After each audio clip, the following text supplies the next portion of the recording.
Le tasbih des montagnes et des oiseaux avec Daoud alayhi salam.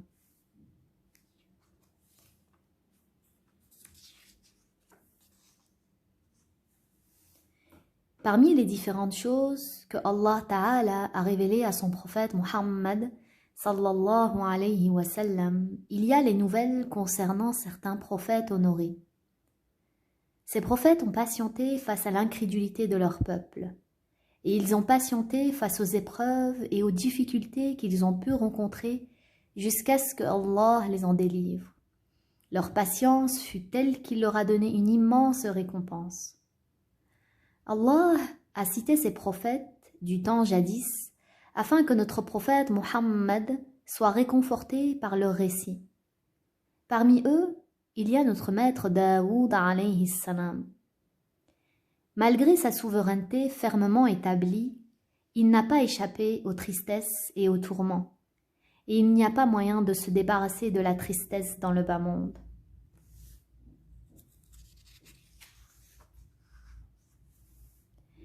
Daoud alayhi salam était le roi le plus fermement établi des rois dans sa souveraineté. Chaque nuit, 36 000 soldats forts et fidèles montaient sa garde. Leur tour de garde ne revenait que l'année suivante, tant il avait des soldats qui se comptaient par millions. Lorsque l'aube se levait pour ces soldats, on leur disait « Rentrez, le prophète de Allah est satisfait de vous ». Bien qu'il possédât un pouvoir étendu, bien qu'il inspirât le respect et ne craignît pas son ennemi lorsqu'il venait à le rencontrer, il était modeste à l'égard d'Allah, humble avec les croyants, ascète dans sa vie de tous les jours. Il consommait du fruit de son labeur. Il dormait au début de la nuit, puis se réveillait pour accomplir la prière et invoquer par autant d'invocations que Allah lui avait prédestiné de faire. Ensuite, il se recouchait le reste de la nuit pour se reposer de la fatigue de sa veillée.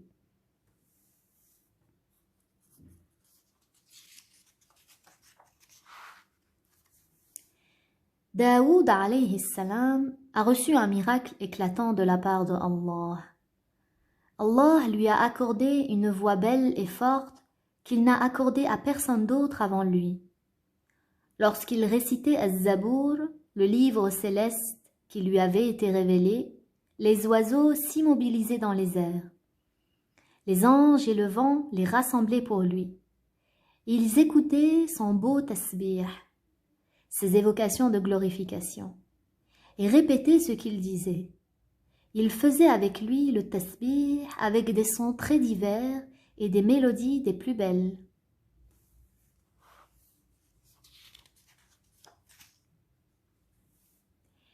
Il n'y avait pas que les oiseaux qui faisaient le tasbih avec lui. Lorsque Daoud alayhi salam, avec sa voix imposante, faisait le tasbih, les montagnes aux sommets élevés auxquelles Allah accordait alors une capacité et un langage faisaient le tasbih avec lui où qu'il aille, en disant « Subhanallah », c'est-à-dire qu'elles exemptaient Allah de tout associé, de tout semblable et de tout ressemblant. Allah les faisait prononcer tout comme il a fait prononcer les pierres dans la main de notre maître Muhammad sallallahu alayhi wa sallam. Un miracle qui constituait en sa faveur une preuve de la véracité de sa prophétie afin que les gens le suivent. Allah Ta'ala dit ce qui signifie « Il n'y a pas une chose sans qu'elle fasse le tasbih et qu'elle loue Allah, mais vous ne comprenez pas leur tasbih. » Surat al-Isra, verset 44.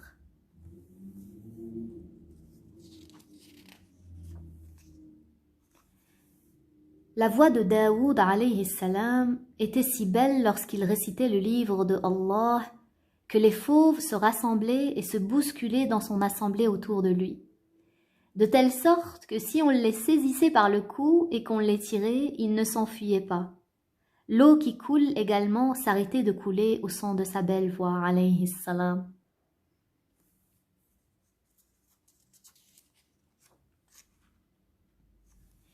Parmi ces miracles qui ont été cités dans le Coran, il lui a été accordé l'assouplissement du fer. Allah Ta'ala a fait que le fer devienne malléable entre ses mains. Il pouvait le malaxer comme de la cire, comme de la pâte ou encore comme de la terre glaise, sans utiliser le feu ou les coups de marteau. Il pouvait l'effiler entre ses mains comme des fils et il en fabriquait ce qu'il voulait. Daoud alayhi salam a été inspiré de fabriquer des boucliers qui n'étaient pas connus auparavant.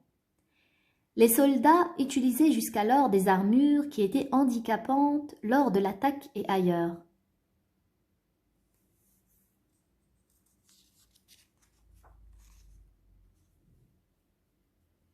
Daoud alayhi salam fut le premier à les rendre plus pratiques avec des anneaux, de sorte qu'il était désormais facile de se déplacer avec.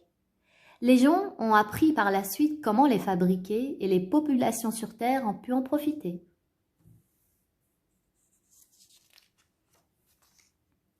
Les boucliers qu'il fabriquait étaient complets, larges et reposants, de taille moyenne. Ils n'étaient pas petits de sorte qu'ils soient insuffisants pour se protéger, ni grands de sorte à handicaper le soldat dans ses mouvements. Les clous qu'il utilisait dans leur fabrication étaient bien enfoncés. Ils n'étaient pas gros de sorte que leurs trous ne grossissent avec le temps et que les clous ne s'y mettent à bouger. Ils n'étaient pas fins non plus, de sorte que les clous ne s'en échappent et n'y tiennent pas.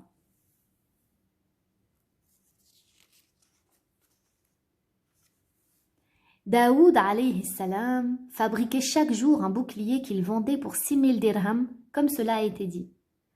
Il en consommait pour lui et sa famille 2000 dirhams. Il subvenait ainsi à de nombreux membres de sa famille et à des proches parents pauvres.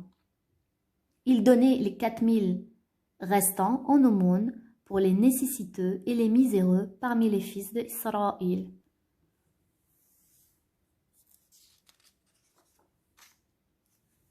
Toutefois, il n'occupait pas tout son temps à les fabriquer. Il occupait la majeure partie de son temps dans l'appel à la religion de l'islam, dans l'adoration et le règlement des affaires des gens. La fabrication de boucliers n'était pas un métier qui diminuait le rang du prophète. C'était au contraire une augmentation en honneur et en mérite. D'ailleurs, il ne fut pas le seul prophète à travailler de ses mains.